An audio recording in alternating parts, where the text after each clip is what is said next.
এই যে রমজান মাস সামনে আসে, দেখে নিয়েন বহু ব্যবসায়ী তাহাজ্জুদ পড়বে, তারাবিও পড়বে, মসজিদে গিয়ে ফটর ফটর করা শুরু করবে, লাইট নাই কেন, এসি নাই কেন, ফ্যান চলে না কেন, বড় বড় কথা। সারা বছর তো মসজিদ আসে নাই, তারাবি নামাজে আসবে। আবার দেখবেন অনেকে সারাদিন তো মসজিদ নাই, জুমার দিনে যায়, জুমার দিনে গিয়ে বলে, এই ইমাম সাহেব ওটা করেন নাই কেন, এই মুয়াজ্জিন সাহেব এটা করেন নাই কেন। আছে না এমন লোক? এই শ্রেণীর মানুষ আছে দেখবেন, এরাই ফটর ফটর বেশি করে রমজান মাসে। রমজান মাসে দেখবেন নামাজে তারাবিও পড়বে, মাপেও কম দিবে। এরকম লোক আছে না? মাপে যারা কম দেয়, এই পাপের কারণে সমাজের মধ্যে দুর্ভিক্ষ নেমে আসে। আমাদের অর্থনৈতিক অবস্থা এমন জায়গায় দাঁড়িয়ে আছে না, দুর্ভিক্ষ যদি চলে আসে অবাক হওয়ার কিছু নাই। দুর্ভিক্ষ চলে আসলে আপনার অবাক হতে পারেন, আমি অবাক হব না। এমন একটা জায়গায় দাঁড়িয়ে আছে, এমন একটা জায়গায় দাঁড়িয়ে। এবং রমজান, এই রমজান মাসে এমনি তো দ্রব্যের দাম বেড়ে যায়, এবার যার কি হবে আল্লাহ ভালো জানে।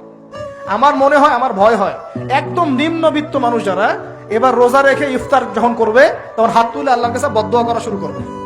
এটা আমার ভয় হয়। এবার অপেক্ষা করেন, দেখতে থাকেন সামনে কি হয়। প্রতিটা পণ্যের দাম অলরেডি বাড়া শুরু হয়ে গেছে। কিছু কিছু বৈশ্বিক কারণ আছে, এগুলোর কারণে যেমন বাড়ছে, আবার কিছু কিছু আমাদের নিজস্ব মানব সৃষ্ট কারণ আছে, এই কারণেও বাড়ছে। মানব সৃষ্ট কারণগুলো বুঝতে হলে আপনাকে বেসিক কিছু অর্থনীতি বুঝতে হবে। এটা পড়াশোনা করেন, দেখবেন আমি গত লেকচারে বলেছিলাম।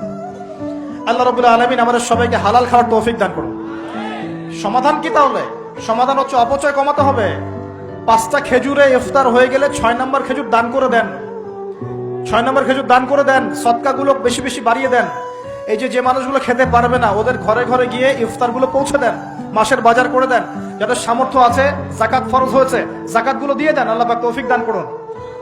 দুর্নীতি বন্ধ করেন, কালো টাকা বন্ধ করেন। কত টাকা পাচার হয়ে গেল বিদেশে, সেগুলো কে ফিরিয়ে নিয়ে আসবে? এ দায়িত্ব কার? মনে রাখবেন, একটা পাপের হিসাব না দিয়ে কাল কিয়ামতের মাঠে কোনো দায়িত্বশীল পার পাবে না ইনশাআল্লাহ। কোনো দায়িত্বশীল না। না, এই যে আমি লেকচার দিচ্ছি না, আল্লাহ পাক আমাকেও দাঁড় করাবেন।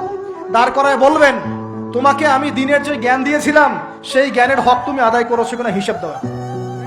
এই যে বড় বড় মুফাসসিরে কোরআন, মুফতি, মুহাদ্দিস বসাচ্ছেন, পাংখা দিয়ে বাতাস করছেন, হ্যাঁ, চা খাওয়াচ্ছেন, কফি খাওয়াচ্ছেন।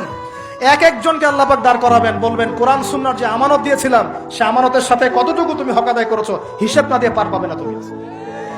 ফাইজলামি মনে করেছেন নাকি দিনকে?